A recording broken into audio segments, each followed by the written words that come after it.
everything went wrong, inexplicably wrong. 50% of our ability to be positive is inherited. You're going to cry at points. You're going to experience immense sadness. You're going to feel like something's been ripped away from you. But I look at Facebook and I see my life is miserable. It's in the darkest places of people's lives that the most beautiful things can happen. Welcome to the She Word, conversations that women rarely have, but really should. And this show is for every single woman. And if you are a mum, or maybe you're an aunt or a nana or a sister, or you have a little woman in your life, make sure that she hears what we have to say on this show as well. Because as I sat down to write this show, I became painfully aware of the negative connotations that we as women face every single day that our male counterparts really just don't face. And it's all in the common language that we use. As I read these out, take a moment to think about the implications that these phrases have for us as women. Throw like a girl. Drama queen. Must be a woman driver. Inferring that the dominant partner wears the pants in the relationship. Telling someone to grow a pair implies a weakness that's tied to gender. Telling someone to man up seems to imply that all men are tough and strong. We as women are programmed by society to perceive ourselves as the weaker sex, even though we are the childbearers, even though we live longer. We have higher pain thresholds. We're homemakers. We're multitaskers. Statistically, women are less likely to push themselves forward in a workplace situation. Women don't challenge pay as men do when applying for a new job. And a woman is 4 times more likely to undersell herself and apply for a job based on what she's achieved in the past, whereas a man will sell himself on what he can do in the future. So this topic of transforming the negative into the positive is massive. And it really starts with the mindset. And this is where my 3 guests on this show come into play. Dr. Rose Galia. Rose! Hello again. Hello, Trudy. I'm so excited to have you here because the shows that you've been on before have had such incredible impact to everyone that's watched them. You've been part of the Narcissism series, and before that, even talking about narcissistic dynamics in family relationships. You're a clinical psychologist. You've been on the She Word before, as I mentioned, and really, you bring extensive experience and counseling to this table. So I'm super glad to have you here. Do we need to say any more because you're such an old-timer? Oh, see, I'm being a woman. I was going to downplay it. Oh, wow. I got into it immediately. There you go. Thank you. Thank you. That was nice of you, the way you introduced me. Absolutely. I like it. Thank you. We'll go with that one, Rose. Yes. Emma Hogg is also back on the She Word. Is it your 3rd time? Yes. Wow. No, 4th. Oh, my word. Super old-timer. Woo! Emma is you did say that you were going to whoop. In actual fact, that's it. We need the positive whoop here. You're a psychotherapist, a lifestyle strategist, and the founder of self-development agency, A Life I Choose. Now, the other thing I want to say about you, you always come on the show and you share personal stories, which have been massively life-changing and powerful for us. And I'm so excited that you're here because I know you're going to tell a story or two and probably throw family members under the bus or something at some point. Thank you. Mireille Pellegrini Petit, it is so lovely to have you here for the first time. A clinical psychologist. And then after becoming a clinical psychologist, decades later, you had a specialism in positive psychology, and that's why you're here. But it's super cool to have you here. Mireille, I just want to ask you, did I miss anything out? There must be so much more. No, thank you for having me and being a newbie on this show, which I've watched so much, so I'm really excited to be here and in great company. And yeah, I was really excited about the topic because it's an area that's very much part of my work. And I spend days really helping people trying to transform the negative into positive. So I'm really thrilled about this because it really reaches into every single part of our lives. So I'm glad to have you here. As I said, you ladies have been here before, so I'm not going to go into any more introductions. I'm just going to say, Mairead, thank you for you being here and thank with you for your having me. interest in positivity. So look, I want to start off by saying if I had one goal for this show, it would be empower all women to transform their mindset to seek positivity in all situations, to aim as high as the sky in whatever path they choose for themselves, whether that be a mum, whether it be a career woman, a traveler, a wife, a partner, and to truly believe that they can achieve anything. I have a story that relates to that, and it's a very personal show theme for me. But before we get into transforming to the positive, can we address, first of all, I mean, I make it sound really easy to be positive, but let's face it, it really isn't. And can we address where a negative mindset originates from? Where do we pick up negative habits? And what might affect us to create a negative outlook? Because we all face challenges. I believe that as soon as we are infants, we start receiving the messages. An infant falls down, oh, you're so bad. Or so we start receiving the messages from the people around us since we are infants. And then as we grow older and you start going to school, the message is you can do better. That wasn't good enough. You can do better. So the child, the girl, starts internalizing that there is something not okay and she needs to keep on striving and striving and striving to be better. But somehow that remains and stays with her as she grows older. And we know women, hormones and everything, and that there are moments during the month that she feels worse than other days, and then the life cycle of a woman. And many times you find women of all ages that do not believe in their own resources. You were saying something.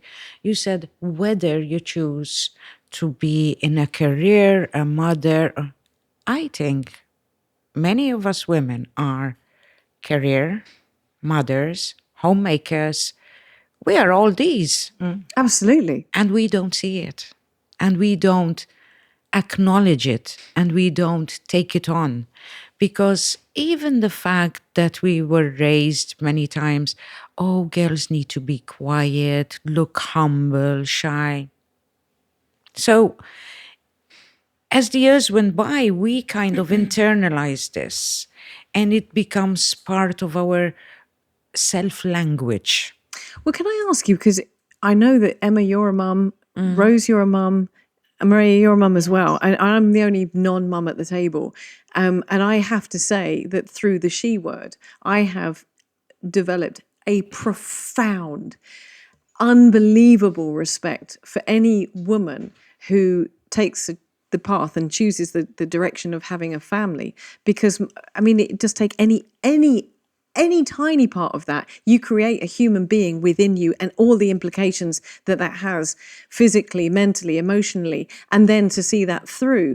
I sit there and I say, oh my goodness, this is absolutely incredible. But I hear mums, one of the biggest things, of course, with mums that we're going to be tackling on the She Word Mum show is mum guilt. And I say, how can you created a human being.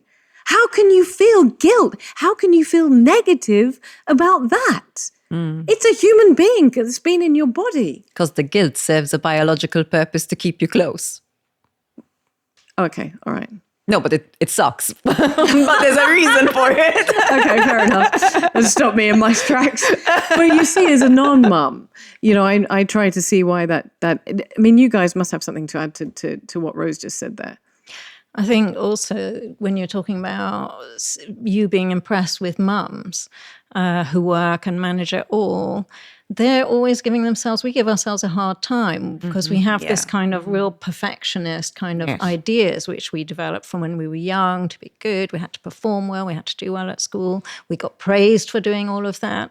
And then you grow up and then you start your career and then you have a family, if you have that, and you're juggling it all, but you're feeling I'm just not good enough. This thing that you talked about, Rose, is just one of the most common statements in my work with women is I'm not good enough. I'm not a good enough mum. I'm not good enough at my job because I'm not giving it my all. So we have these huge expectations of ourselves and then always feel we're just not meeting the mark, you know?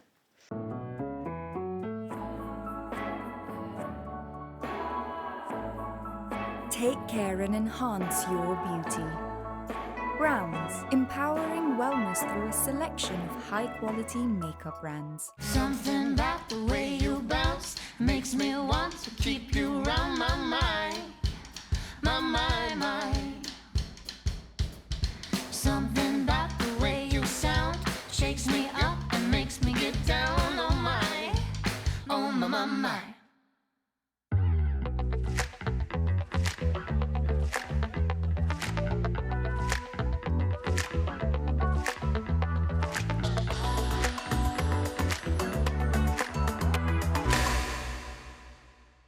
But Emma, you're almost close to perfect, so you obviously can't feel any of these negative emotions. So this morning, okay.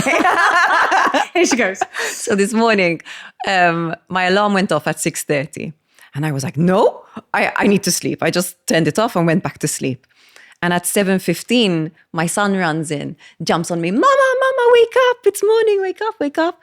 And so I was telling you before we started recording that I had gone to a strength class yesterday and my muscles were like super sore. They've been super sore all day. And so he's jumping on me. I'm like, kind of like body's not ready to wake up. Brain is not ready to wake up. And so it's 7:15, 8:30, I need to be out the door to take him to school. And then like my day is like, dunk, dunk, dunk, dunk, like, you know, kind of this appointment, that appointment, after each other. And so I wake up feeling stressed. I'm like, okay, like I need to get ready. I need to get him ready. He needs a shower. I need a shower. I need breakfast. He's had breakfast. That's great. Okay, I need to prepare his lunch. I need to prepare his bag. And so I've got all these things going in my head and I'm feeling like stressed. And I'm like, oh my God, we've got the podcast today. I don't want to be feeling like this. And I'm meeting my friend. I don't want to be feeling like this. And I'm just feeling stressed. And my husband looks at me and he goes like, I'm seeing you're stressed. Like I can take Archie to school. Like, why don't I take him to school? And my head goes, no, it's my responsibility. Yes. I'm his mom. Like, you know, kind of, I'm not going to let this down. I'm barely seeing him for the rest of the day today. Like, that makes me such a bad mom. You're like, no. And I'm like, no, it's fine. I'll do it. And in my head, I'm like, I do everything else anyway. So I'm like, This is it. This is it. yes. I mean, I had something similar yesterday. I was absolutely, completely overloaded. I do this to myself. This is one bad habit. We're talking about negative habits, but I write a list every day. I have a notebook and I write down my list of things I need to do that day. And whereas I should stop after 5 things, I keep going. So I set myself up for failure every single day. And my husband, I turned around and I said, listen, and he can see me and I was like borderline breakdown and, you know, melting into the floor and this sort of thing. Yeah. And I said, can you do the shopping for me? And he's like, yeah, of course I can do the shopping and I'll do the cooking as well. And then I'm like, no, I have to do it. I know I can't do it. Yeah. ourselves? Like, why do we have to do it? And then, so it took me time. At 8:15, I still had to have a shower. So anyway, had a shower, got out of the shower and I'm thinking, he has the time today. Like, he can take Archie. And I'm like, Pete, can you take Archie, please? It's like, I'm happy to. I'm like, okay, there's some space in my chest. Like, okay, I feel a bit better. But it's so interesting how the mum guilt like gets in there. And You don't own the mum guilt though. I mean, I must have sort of some kind of related guilt. Not mum guilt, but something, you know, because it's about achievement. I think it is expectations. The expectations we put on ourselves. And like we're saying, we have so much expectations that I need to be good in this. I am a mom. I need to take care of my kid. I need to take him to school. I need to do the shopping, the cooking, the cleaning, my job. Yeah. It's expectations that we put on ourselves. And that is when we realize that if we don't reach those expectations, then I'm not good enough. I'm not good as a mother. I'm not good as a professional. I'm not good as a wife. I'm not cooking. I'm not shopping. So in a way, the higher the expectations we put, the more disappointment we can be and the more negative we can see ourselves. And also it goes other ways as well, because if we expect from others sometimes, that's also disappointment and negativity that comes in. So in part, it's like, where do we create the balance? Well, you're referring to something that I came across when I was researching for this show. I didn't know anything about this, but automatic negative thoughts. Yes. Oh, I like the way you ladies are going. That's Trudy. Welcome to the party. The ants. The ants, yes. I honestly love the way that you said that. So I was researching and up came the ants, which are spontaneous and involuntary patterns of thinking that occur without us realizing it. And it's the same thing. I've become much more aware of the fact that I'm writing this list. I've done it for 30 years. I've written a list that I can never get to the bottom of. These thoughts are usually irrational or exaggerated, causing us to, just as you said, to see situations more negatively than they really are. For example, you often think, I can't do this. I'm not good enough. You might be experiencing ants through these thoughts. Ants, I like this, which could lead to more harmful behavior. So what are the consequences of living with these ants? What are the consequences? Let's stick with this automatic negative thoughts. Okay. They're very self-limiting beliefs. So you're actually holding yourself back because you're quite convinced, you might have been told things about yourself which you internalize when you were young, that you're not good enough, that you should be always pleasing, that you need to be this or you need to be that. And you internalize that. And you were talking about these expectations we hold. And then we have this inner critic that is always sort of holding us back, limiting us back, feeling we can't do it, or it's not good enough, or it's not up to order, or I'm not juggling everything and I'm supposed to be juggling everything. And really, at the end of the day, you talked about feeling really stressed. You end up feeling really stressed. You end up feeling not good about yourself. And you lose belief in yourself instead of build belief in yourself. So you end up holding yourself back from your full potential when you indulge in these thoughts all the time. And it doesn't mean that some aren't reality-based, but a lot of them are actually just messages we've internalized, which we've never challenged. We've never looked at them. We grew up believing them as children. And as we move into adulthood, we don't stop and say, is that really true about me? The messages we've been given. And so when we don't question that, then we keep they just become self-perpetuating prophecies, really. Can I throw this into a bit of a family dynamic as well? Because you mentioned something like that. We don't always challenge what we grow up with. And I think depending on, I'm trying to tiptoe my way around this, but depending on where you sit within the family, what child you are in the family, there are certain thoughts and projections that are put onto you that you can carry for decades. Absolutely. Not even knowing. I mean, my older brother called me adopted. He called me adopted until 5 years ago, and that's not that there's anything wrong with being adopted, but he was inferring this in a negative connotation, because what he was actually saying is, you don't belong. You're not one of us. Can I share mine? Yes, please do. I was the 8th child. Oh! And Out of how many? we were 8, and I was the youngest. And they were older than me. They were teenagers, so loved me dearly. But they used to tease me that I came out of nowhere and they picked me up and I was extra and nobody wanted me. And it was like growing up with this, am I extra, Ma? Am I extra? I'm always asking whether I was the extra one that nobody needed, nobody wanted. Thank God I had a very good mother who used to tell me, I have 8 fingers here. If you cut one of them, will I hurt? And I used to say yes. So you're one of them. Oh, But they used to wow. tease me. And even though it was loving teasing, it stayed with me. yeah. Yeah. Somehow it remained extra. And even to this day, if I'm in a group where there are perhaps more than 4 people, I would still, I am aware now. I know what to do, but I kind of step back in a way. So these are the they become ingrained in us. Like when I heard you say adopted. And, Well, I think it might be worth just even for anybody that's watching or listening to this, just to take a moment to think about the labels that we put on the labels that we own We because they were internalise. pinned on us. And how that can affect us and what we carry with us. It was a very recent thing that I discovered, this whole thing about adopted. And actually, one of my other family members turned around and said, "Stop saying that. It's not funny anymore." Look, she's in her late 40s, for crying out loud.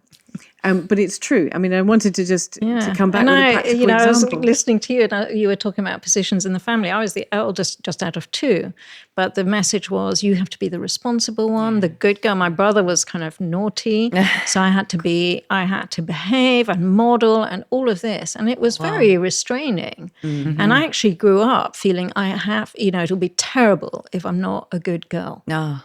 If I'm not a good girl, I was ashamed of anyone seeing anything that wasn't good. And it took years of work on myself and therapy to really shift that idea that it's okay and I'm still lovable, even if you see the bits of me that aren't so good. Yeah, yeah. I mean, I relate. I relate. I'm not the first. My brother's the eldest, but I was the first girl, and it was very much. My brother got away with a lot of stuff. He was a naughty boy and a playful boy and extremely good looking. Could get away with anything he wanted. But yeah, I was very much the sort of responsible one, and I was told that over and over and over But again. also, see, she was the second, but because she was a girl, it was expected Yes. of her Yeah. to be Interesting. good, while the boy, Can get away with your it. brother, Yeah. the boy can be naughty, can do things, be mischievous. I saw this dynamic the other day at the playground. So my son is 3.5, so he's hanging out with some of his friends. They're all around the same age, and this kid had some kind of scooter and it was like really cool. And they were like, "Oh, I want a 10, I want a 10." And all the boys were just like running for it, just going for it. And this girl was about to go and like grab it.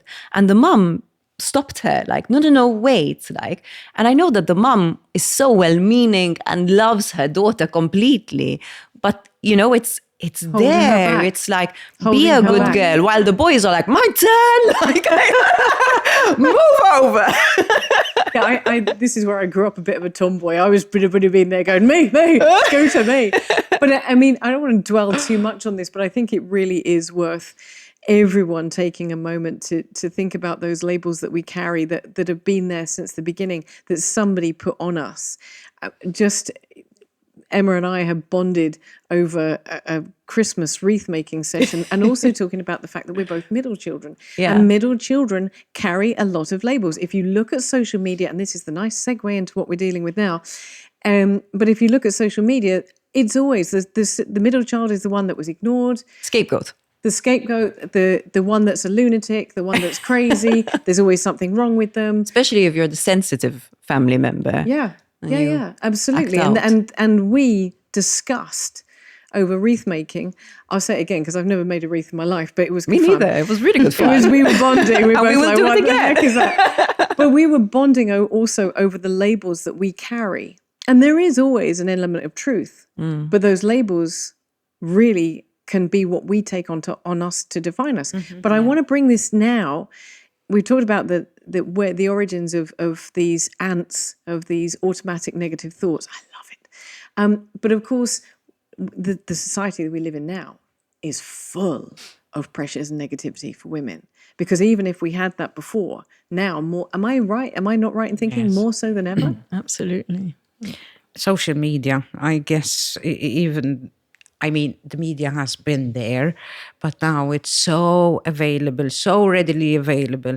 And before we used to see like pop stars, artists on the media, on TV, but now We're it's on the media. Exactly. And you get clients, I'm sure my colleagues, you get clients who say, but I look at Facebook and I see my life is miserable as compared to others. And then I say, does anyone put a picture of themselves crying or Screaming at their angry? husband. Exactly.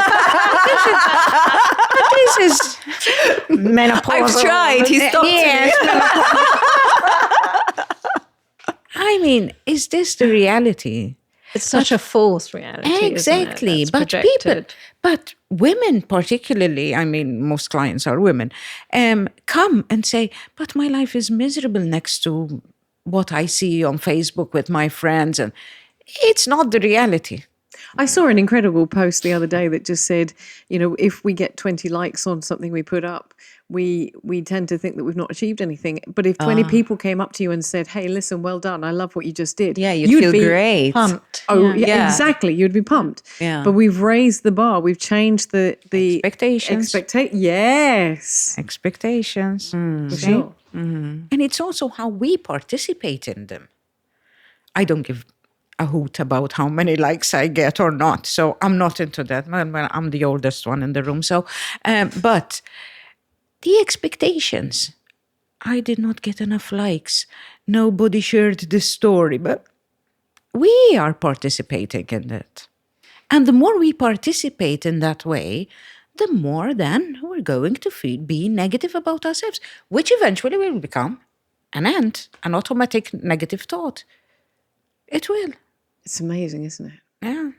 Well, look, we've set the scene of where negative thoughts come from, but this is all about transforming negativity into positivity. And we'll talk about, I'm pretty sure negativity will come up more, but I want to ask, this is a real curiosity question, because some people just seem to be incredibly cheerful and positive in the face of what we would probably crumble at. I can think of one guest who's been on the She Word. I absolutely love her, who has endured and continues to endure challenge after challenge after challenge. But she is still so positive in her outlook. And every time I speak to her, she carries herself. You're with her, you have this presence with her, and she's just amazing. It's just an absolute pleasure to be around. So why are some people... it sounds like an obvious question, but why are some people negative and pessimistic while others can really be optimistic and cheerful and positive even when facing the most difficult circumstances? What is the difference, so that we can dive into how we can achieve that? You might be surprised, but some of it's genetic. So, yeah, 50% of our ability to be positive is inherited. Oh, wow. So if you've got sort of negative nanny parents, you're less likely to be as positive. 10% of it is down to circumstances, and the rest is our mindset. So it's really the way people choose to think about situations, and what you might learn and what you might have been taught. Because if you're not taught to think differently, our brains are actually primed to be negative. Right, it's an evolutionary function. Yes, Hang on, what? Yes. Stop, what? Tell me that again. absolutely. Sorry, did you say this is a typical She Word? Huh? Okay, so go back So one. You we're- said, hang on a second, 50% of our positive negative makeup is genetic. Yeah, that's Okay. the research. And shows. then 10% is Your circumstances. So Okay. it could be if you're rich or poor, married, divorced, going through only something. 10%. Only 10%. I was shocked by that. And then the remaining 40% Is really the way you learn to think and deal with the kinds of thoughts we were talking about, your mindset, your attitude, which you can learn to shift. And you can change. Yeah. But I also think it's really important. When you invited me, I was so excited to come and talk about this. But I also think it's really important that we don't give the message that you have to be positive. It's impossible to be positive all the time. Yeah. That's just fake. You know, that's, yeah. You mentioned circumstances being 10% of it. Tony Robbins is one of the strongest mindset leaders that there is.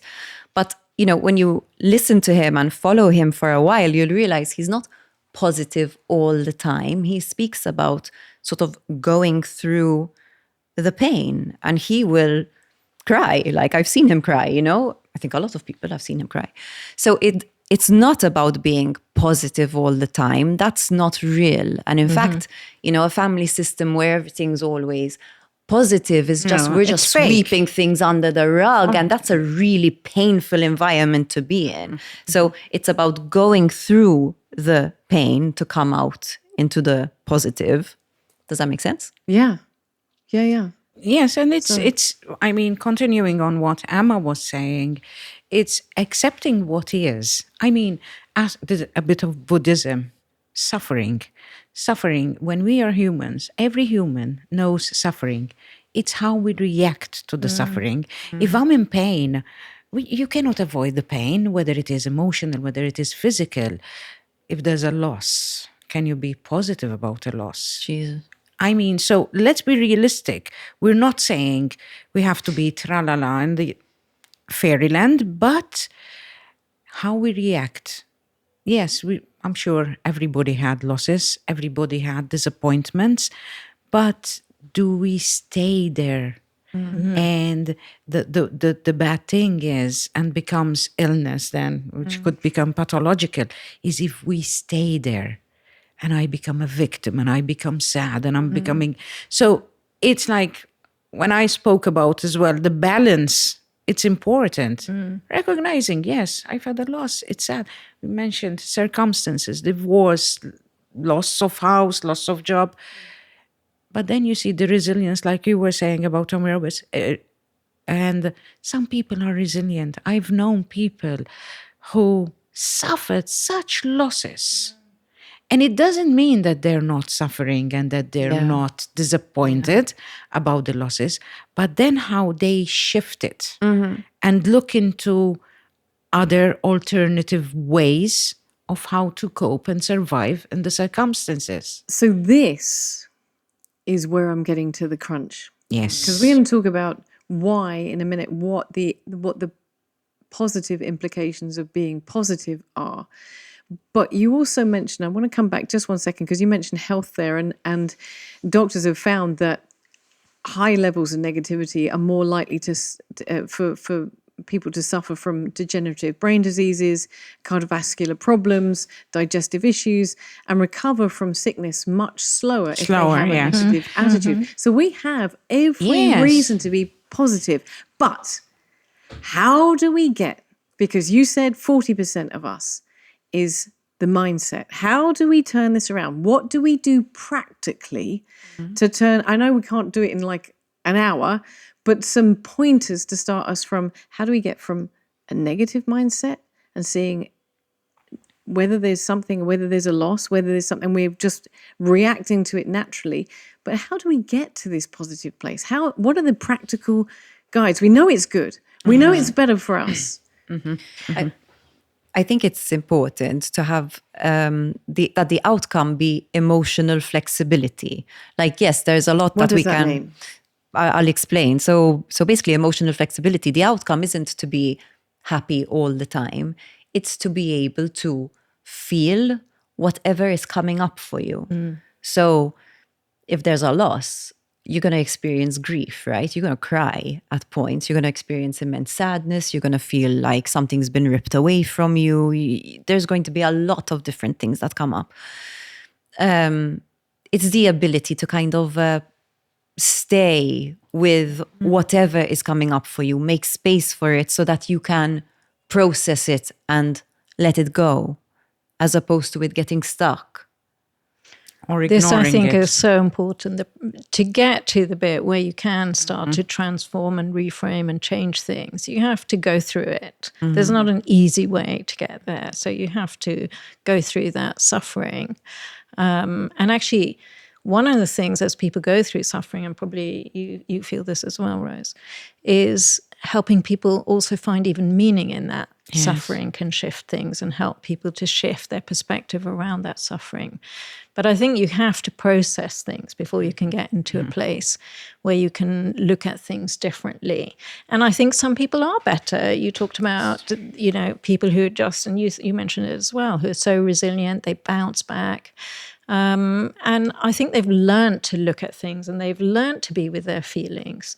And it's important not to stay in feelings, but it's also important not to repress them. Equally, Exactly. if we repress them, we can also make our body ill. Exactly. Can I ask anyone? You just mentioned something that I've been kind of dwelling on and trying to navigate around for a long time. We had an event which you were at last year. We'll do it again. It was an incredible event. It was an incredibly powerful event. But a lady there said to me, she said, I'm really grateful for the bad things that happened to me in my life because they make me who I am today. And without them, I wouldn't be that person. Yeah. I have to say, and this comes to meaning, the meaning, I disagree. Oh. Why? I believe that we shouldn't be grateful, that we shouldn't dress poop up as a Christmas pudding. Poop is poop, and we should not say it was a good thing that happened. I'm asking that because I do believe that we should find meaning from it. And I'm asking, how do we find meaning from it without saying, without that, I wouldn't be the person I am today? Because quite frankly, what that's doing is negating the impact of that event on your life. Well, maybe. Can I not agree with you? Absolutely. I mean, you're much more qualified than I am. No, I believe that many times we hear this. I'm grateful for the experience that I've been through because it is who I am now. And this gratefulness is coming from the fact that I think it is at a later stage that people say it. It is when they've been through the experience. And I was looking at you both and you were explaining it one and then the other beautifully. Allowing what needs to emerge, any emotion, recognizing it, now whatever it is related to, and acknowledging and accepting it, which will get you to a better place where you recognize then what it was into being, yes, I'm more of a resilient person. And I am grateful that I went through it because it made me stronger. It empowered me. Am I allowed to disagree? Of course. But if I was to take events of my life, my past life, there have been some things that have just been so horrific that I cannot say I'm grateful for them. Yeah. I'm grateful absolutely. I survived them. Yes, and I'm and grateful maybe that that's the better way. I navigated them Yes. to rise above where they could have kept me. Oh yes, oh yes. But this is why I want to be careful, and this is why I jumped on what you said about learning to find some purpose in it, because I don't believe that I should ever turn around and say, I'm really grateful that my ex-husband did that. And we need to be careful because some women go through horrible experiences even as children. And I don't want to go into detail, but like abused as a child. I mean, you wouldn't be grateful that you went through that, but surviving, you used the word. I think There's a that was the difference. key. It's like remaining a victim or looking at yourself as a survivor. Which is the difference. And we see this. Some women remain victims. And maybe this is the aim of this podcast, to empower these women, because remaining a victim is also harming Yourself. And it's also a perpetrating cycle, because you keep meeting the people that will keep on making you a victim. So of course, I agree. No, it's not being grateful that you went through that experience, but surviving that experience, becoming stronger and more resilient. What it taught you. Yes, yes. The gift it gave you. Makes sense. Well, you discover your strengths. strengths. I think I did an exercise when I was a therapist for 25 years, and I said, what have I learned in 25 years about people and humanity? And at the end of the year, to be honest, I journaled away, and at the end of the year, a couple of things I learnt, which are quite relevant to this. One is we're stronger than we think we are. And I'm so grateful for the career I had, because it gave me a lot of courage, watching people go through and bear much more pain than I ever thought we can bear. and come out the other side. That's the really important thing. People do come out the other side. So there's maybe a bit of hope for people out there who feel like, will I ever get out of there? You can. And the other thing I learned, which was so beautiful, was that it's in the darkest places of people's lives that the most beautiful things can happen. And, you know, the coming together, a community helping each other, someone going through grief and people taking care of them, all these beautiful things. And we tend to kind of dismiss them half the time. We don't connect to them. And that's what actually builds resilience. That's what helps us through, is connecting to those meaningful moments, finding the meaning in this.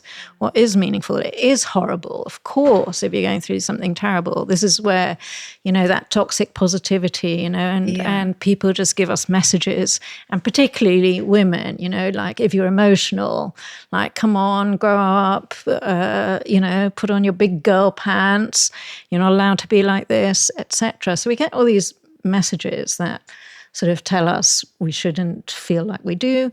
I think we have to actually just kind of work through things, and then we can work through things. People are there to help us. There is a lot of goodness around. And when we find the meaning in this, that's what strengthens us, and also that we survived. Because life is going to keep, those of us who are older, we can attest to this, life is going to keep throwing stuff at us. But actually, each time we get through something, you are a bit stronger. And Nietzsche said, what doesn't kill us makes us stronger. And I really believe it. Yeah. But it's also, listening to you ladies, it came to mind something I had read, and I can't remember when or wherever, menopause. But it was about grief. And we can grieve for a lot of things: loss of our home, loss of our job, loss of whatever it is, loss of a relationship, a friendship, a marriage, whatever it is. Grief will find you. If you don't sit with it and let it deal with you, it will find you anywhere. And it's not just the grief, it's any emotion. If I'm angry, if I don't acknowledge and what is making me at the emotion itself, like this Emma was morning. explaining it perfectly, like allowing yourself to recognize what it is. It will come out somewhere or another in some form of behavior where you least expect it. Yes. So yes, we need to recognize and acknowledge these. And then once you acknowledge, you can do something about it. And again, that's not necessarily like I'm going to flip it over and feel 100%, but maybe there's something I can do to help me feel 3% better. Like this morning when I was feeling like so stressed, it was only through acknowledging, actually, I am really feeling stressed. And if I try and do everything, like, I'm just going to feel worse. So let me ask for help. And then I felt 3% better. And then it was like, okay, now there's the space. Like, I can actually like do that meditation I wanted to do. So then I did the meditation, then I felt 15% better, you know? And it's like, and then you have this momentum building. Yeah, and it would be helping yourself. Sorry? Helping yourself, feeling better. Yeah. Natru offers a wide range of 100% plant-based drinks produced from the highest quality water from Monsieur Natural Park and the tastiest whole grain fruits and nuts. All our drinks hold a clean label as they're produced with minimum ingredients, avoiding additives and with no added sugars. Natru, eating better to create a better world. Dercos, recommended by dermatologists. Anti-hair loss protocol. A concentration of aminexil in a scalp treatment to reduce hair loss by 29%. And in a stimulating shampoo to boost volume by 48%. A potent synergy for hair 3 times stronger. Anti-hair loss protocol. By Dercos, the dermatological scalp and hair expert. Periods are part of the game. But they don't have to throw you off your game. Try new Always Platinum for up to 100% leak protection, faster absorption, dry feel, and it's more cushiony. So you can focus on your game. It's a new period, always.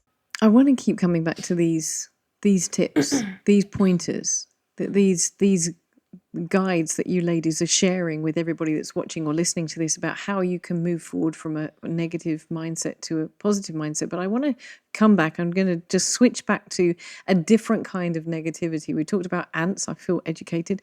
And you would know more about this than I would, obviously. But I came across this phenomenon theory which is unique to social expectations placed on women, which is what we've just been discussing. And this is a show for women. And it's called the Silencing the Self theory. Does Okay. this make sense? Can you explain it? Yeah, I can. So self-silencing defines comparing ourselves to others and outside sources, sacrificing our own needs for significant others.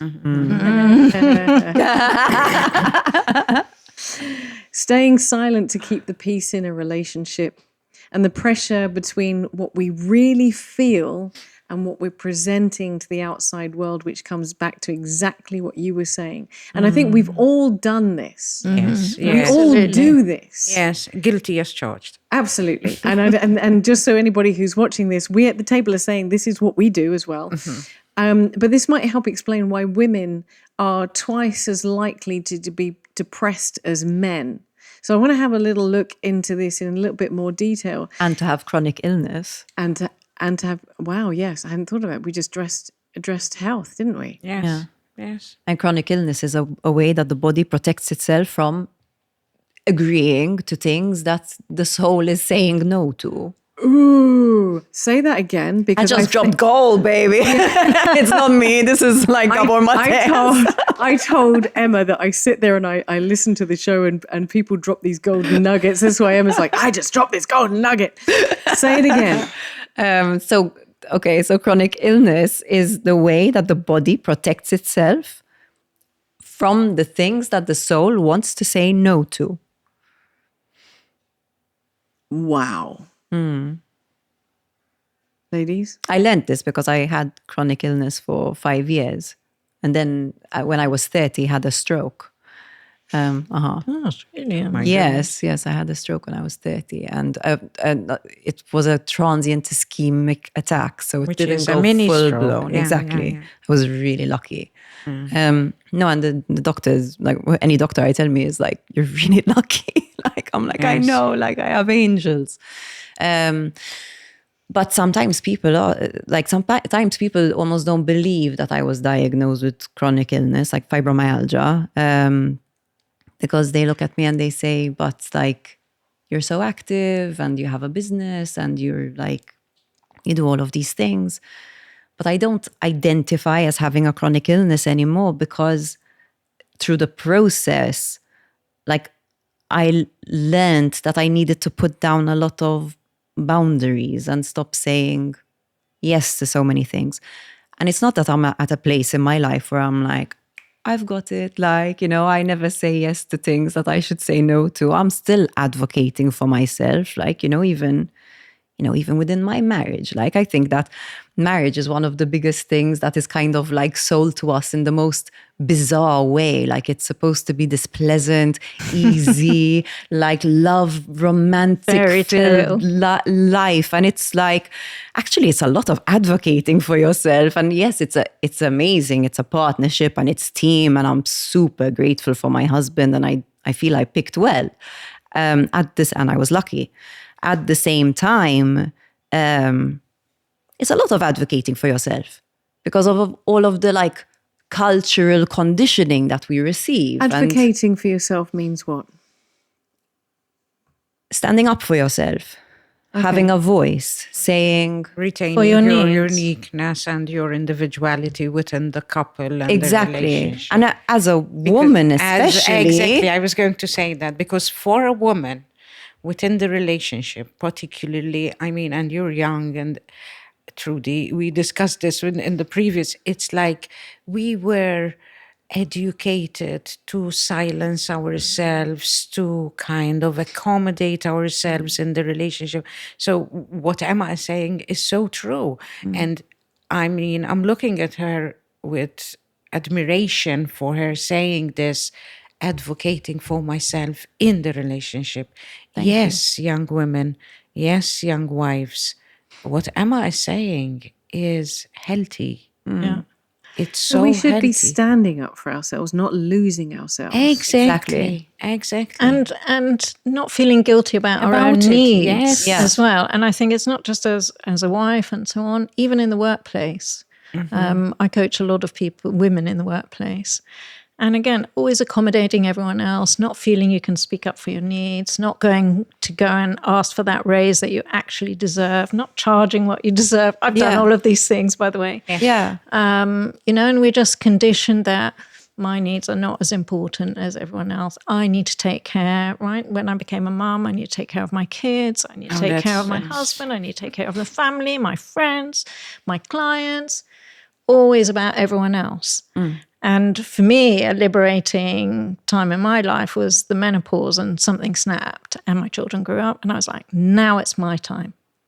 Now it is my time. And I got the confidence and the courage to say, it's okay to ask for things in my marriage, in the workplace, from my children.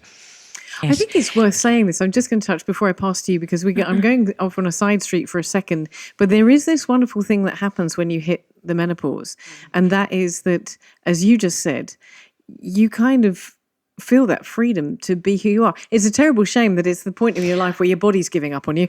But also that is, so I'd love to encourage young women to actually, and I think young women are, certainly I brought my daughter up to actually not feel guilty about her needs and to go for her needs and they're okay, or to not feel guilty about being emotional, whatever it is.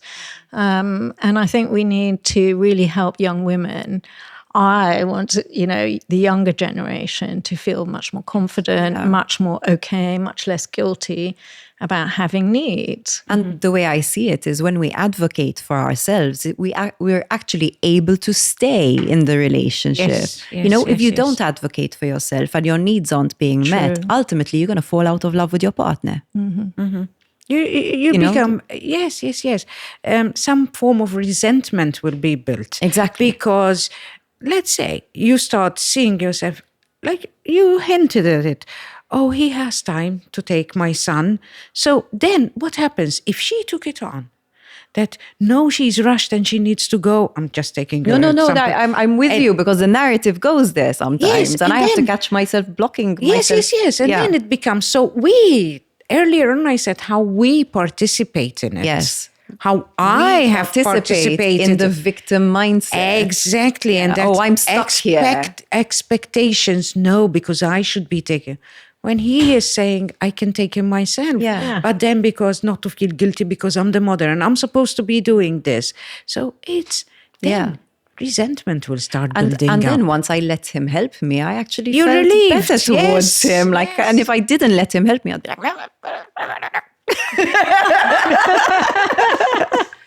we're going to have that as an outtake. I mean, touching on to both aspects. I mean, when Emma mentioned the soul and being in menopause and reaching 50 and 60, yes, and if I could share my own very little personal experience, you come to a point where, and this is the giving of the hope, don't wait till 50. No, start creating the boundaries. I used to write small poetry when I was a teenager. I went back to poetry during the COVID. And now, yes, I'm not doing a lot of exercise, but I'm painting. And it's so soulful. And it is going back to me where I'm okay. It's okay. I don't care what expectations of others. But why do we need to reach 50s and 60s? Well, it's natural, probably. But we're teaching, yes, and my daughter is better than me in creating the boundaries. I hope I taught her how to do it. And I can see that she's better than me. So the message here is, yes, young women, speak for yourself. It's okay to be a mother and say, I'm tired. You take care of the son. You go shopping. It's okay. Yeah. Can I take I'm so absorbed in what you're saying. I just want to take a little recap. I like doing this just for anybody that's watching or listening and hasn't been, avidly taking notes. But we talked about right at the very beginning that a negative attitude could be 50%, it could be genetic, but we can rise above that. 10% is circumstantial. That's blown me away. That's just 10% that's circumstantial. And 50% is mindset, which 40% is mindset, which means we're not stuck there. It means that we can do something about it. And really that whatever happens to us, we need to sit with that emotion and deal with that emotion and let that pass with that emotion. We as women are so good at going, okay, we just got to get on with it. We just got to move on with it. But it will find us whatever we do. And sorry. Yeah, no, go. No, and to let the emotion inform you. Like anger, for example. Anger is a great one for understanding when you need to set a boundary, because anger literally is telling you, this is not on, like this is not okay. So through sitting with it, it's not just I sit with it and I let it pass. I sit with it and I understand what is this emotion telling me? Because our emotions are our internal compass. Okay, I'm going to be real practical in that. How do we do that? How do we sit with the emotion and work out what it's saying? Okay. Is there some sort of yoga or something? No, yoga. No. I know I like yoga actually. Sasha teaches me yes, yoga. yes, It's Yoga very funny. helps, I'm not very bendy. Like Like yes, but movement in general helps. Yes, but any emotion during the day, like I'm doing something and somebody interrupts me. And while they're interrupting me, I feel, and let's continue with anger, some sort of irritation. Okay? If I just try to be nice because I'm a woman and I'm polite at the workplace, or then that emotion is going to somehow remain there. Get stuck there.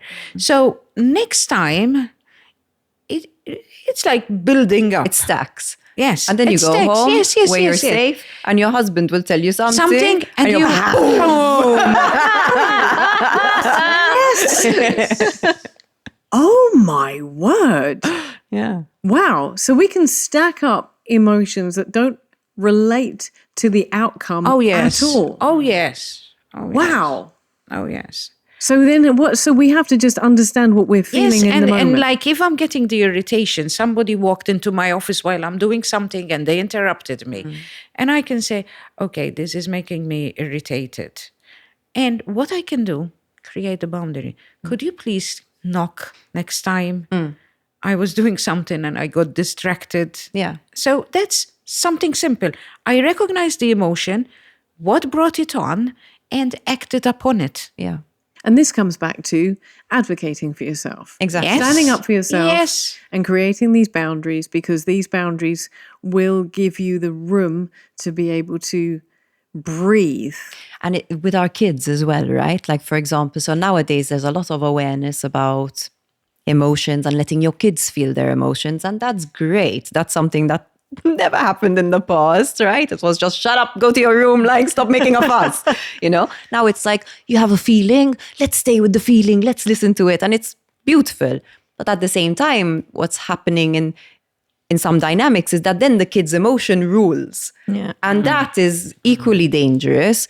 So as the parent, as the mom, I like to use the words self-leadership. I think this is something I work on a lot. And I think you guys obviously work on it too. Self-leadership. So basically, understanding yourself. Advocating for yourself. So standing up for yourself. Exactly. And like placing boundaries. And as a parent, you're a leader. You're the leader of your children. So there needs to be boundaries. So like if your kid is acting out because they're angry, it's like they're throwing something and you tell them, stop throwing that.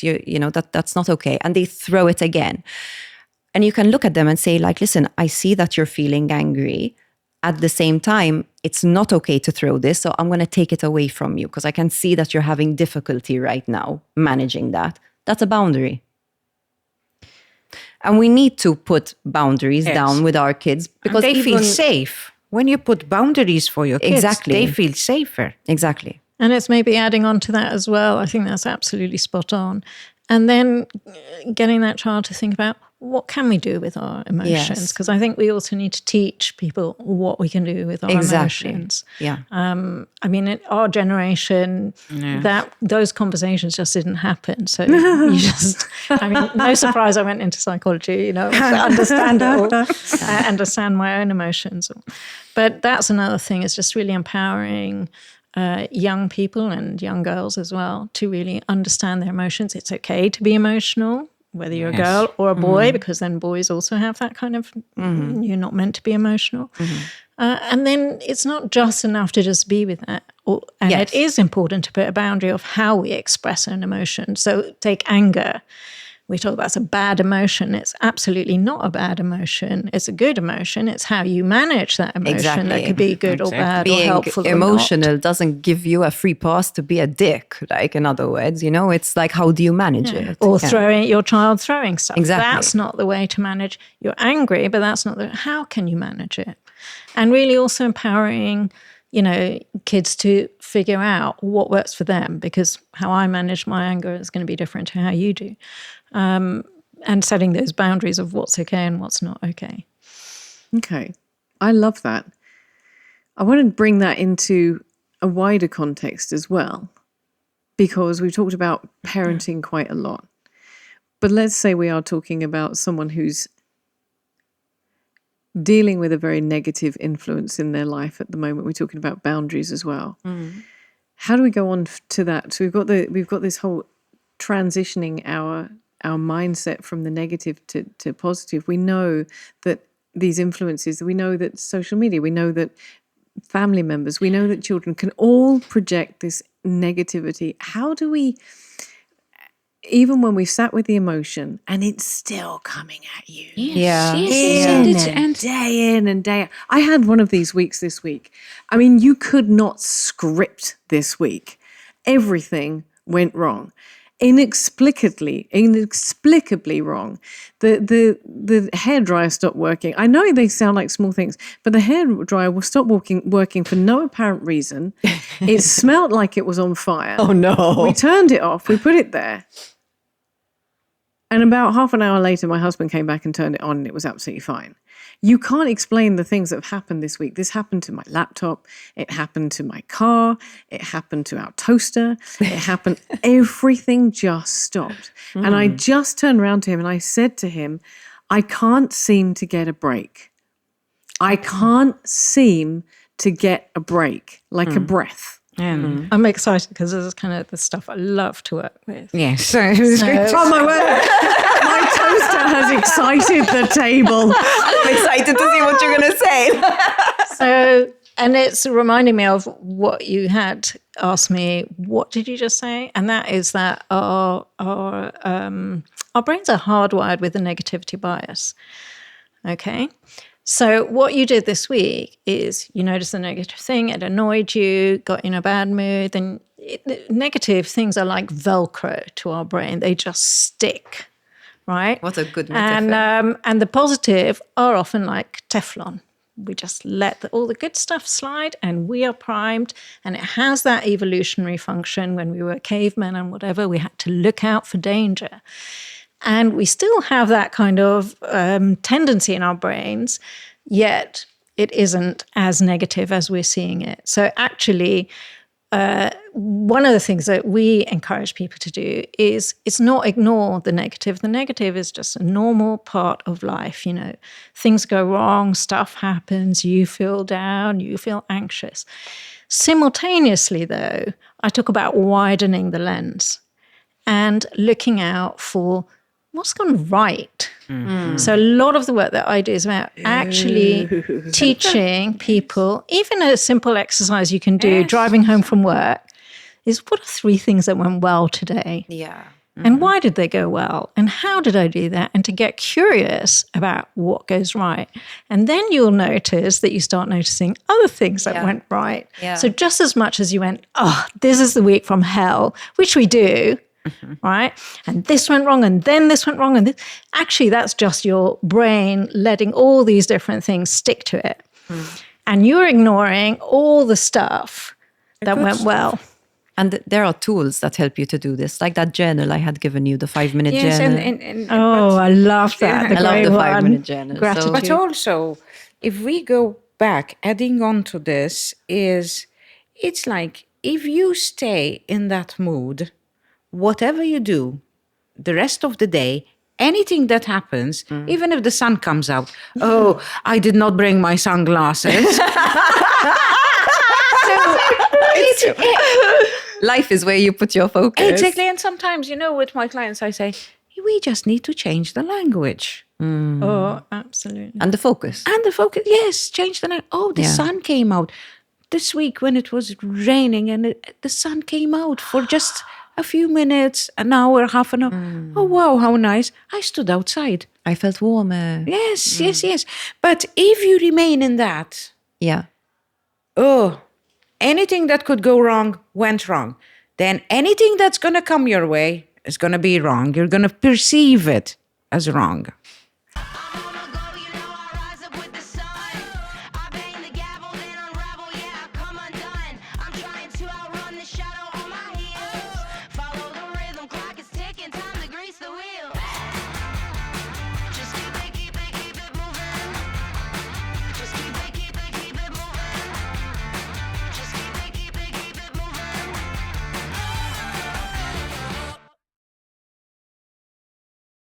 Whether for a moment of disconnection, a complete body-mind reset, or a bonding time together, book online stress-free at myoka.com. Complimentary spa facilities on every visit. So can I say something here? Absolutely can. Tony Robbins speaks about the concept of state, right? So your emotional state. And he says you can train it so that you don't end up just being reactive to circumstances all the time. And he speaks about how state is made up of 3 things. So you can think of it as a triangle. At the base, there's your physiology. So the easiest way to affect your emotional state is through shifting your physiology.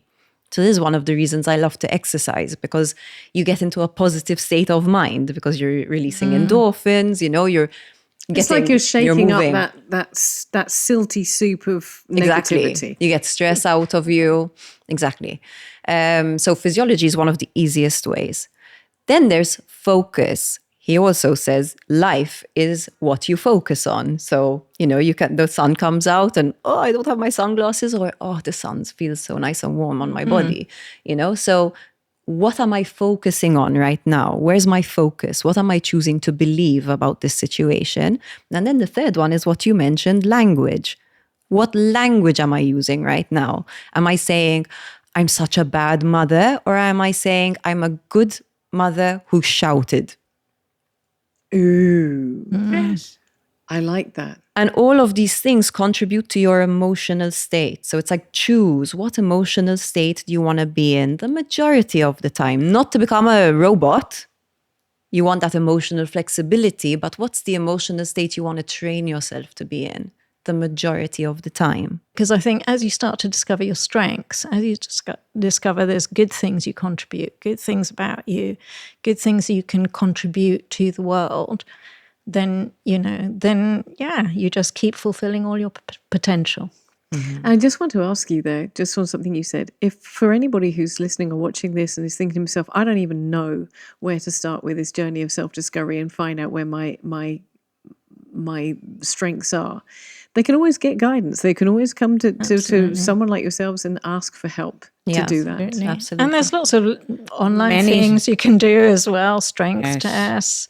But yes, there's so many people. And I think women, that's something else we were kind of mentioning earlier, we're so good at supporting and encouraging each other. Yes. I think that's a real strength. Cheers to that. Ladies, thank you so much. The table is covered in beautiful golden nuggets. Thank you so much. Chin chin. Cheers. That's it. Woohoo!